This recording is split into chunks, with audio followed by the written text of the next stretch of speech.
Congressional lawmakers have proposed new legislation that would ensure that the wealthiest, most prosperous corporations in this country pay a minimum tax.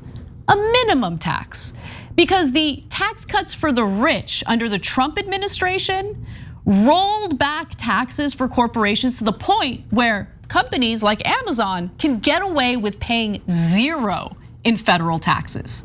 And so in comes Senators Elizabeth Warren and Angus King, along with Representative Don Beyer from Virginia, and they announced in their bill that they dubbed the Real Corporate Profits Tax Act of 2021, that lawmakers said that the measure will ensure the country's biggest companies do not get away with paying nothing in taxes. That sounds great. No one should get away with paying nothing in taxes unless your income is so low that paying anything in taxes would further worsen your situation. But that's not who we're talking about here. We're talking about wealthy corporations that have gotten away with paying nothing in taxes. The lawmakers said the bill will apply to more than 1,000 public companies and all private companies reporting more than $100 million in book income to shareholders. Under the bill, which Democrats said would raise roughly $700 billion in revenue over 10 years, a 7% surtax would be implemented per dollar in book income above $100 million. So is this good? Is this bad? How do I feel about it? I think that this is pretty weak. I think that it's incredibly weak, in fact. I think the likelihood of this bill passing is slim. And if these lawmakers want to use any political capital on anything worthwhile, they should focus on something else. So I'll give you those details, but first, I want to make it abundantly clear, no cookies. No cookies for you, I'm sorry. So let's put that last graphic back up again, because there's an important number that I want you all to focus on. So it would raise roughly $700 billion in revenue over 10 years. Okay. You know what would actually raise a lot more revenue in 10 years? Reversing the tax cuts for corporations that were implemented in 2017 under the Trump administration. Those tax cuts for the rich cost the federal government nearly $2 trillion in revenue. Let me say that again. That tax cut for the rich bill that was passed under the Trump administration has robbed the American people of $2 trillion in revenue because these corporations got a massive tax cut. Their tax rate went from 35% to 21%. 35% to 21%.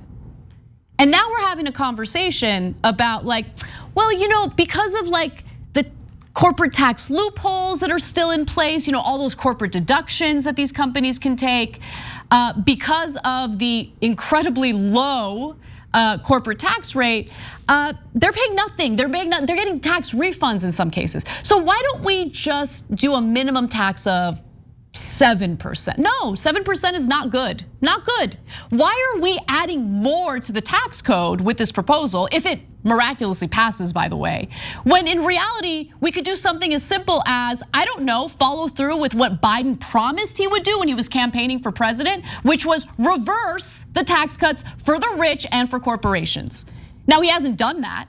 In fact, one of the first things that Biden did when he got elected was put out his infrastructure proposal, which proposed to increase corporate taxes from the current 21% to only 28%. Why didn't he want to go back to 35%? That's what he promised when he was campaigning. So Biden certainly doesn't get any cookies, that's for sure. But Senator Warren, come on. I love it. I mean, I love the way that she debates these corporate goons during Senate hearings. I love some of her policy proposals. I think she does good work. However, this is weak sauce. Not good enough. Not good enough.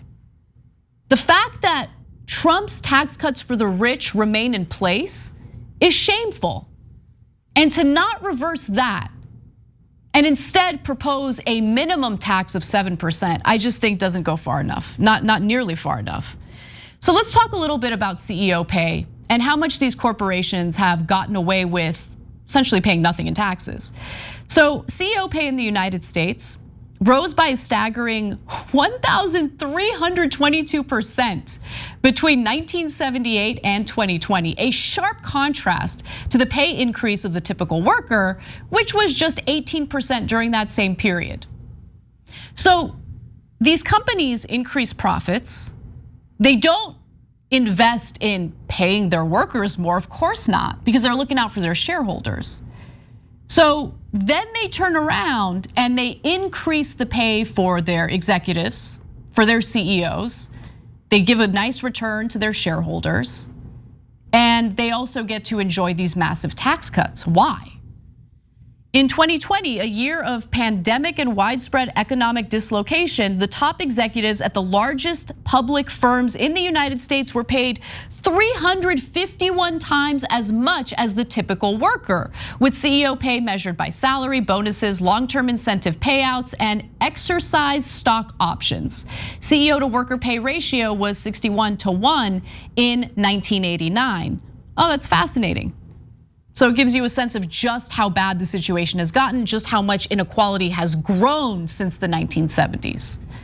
And so obviously they can afford to pay more in taxes, no?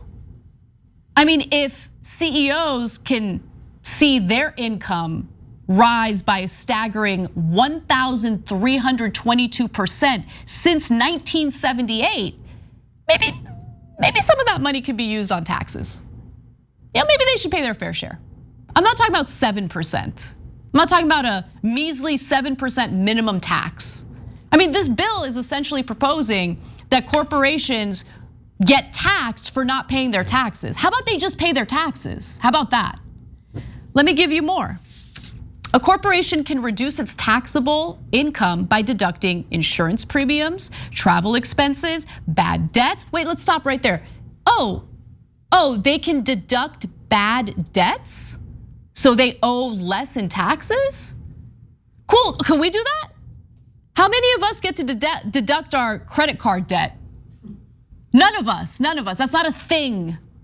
So why do they get to deduct their bad debt?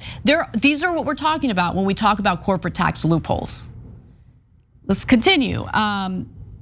They can also deduct interest payments, sales taxes, amazing. Fuel taxes and excise taxes. Tax preparation fees, legal services, bookkeeping, and advertising costs can also be used to reduce business income. How about we close some of those loopholes? How about that? That'd be fun. I think that's a far better solution than allowing for these companies to get away with paying a minimum 7% tax. Again, 7% is not enough. It's better than the situation we find ourselves in because, again, there are several major corporations that bring in millions of dollars every year in profit, and they're not paying anything in federal taxes. But it's still not good enough. In fact, 55 corporations paid nothing in federal taxes in 2020. They would have paid a collective total of $8.5 billion in 2020 had they paid that rate on their 2020 income. Instead, they received $3.5 billion in tax rebates, meaning tax refunds. They're supposed to pay $8.5 billion in taxes in 2020. Instead, they get a $3.5 billion refund. I mean, it's infuriating.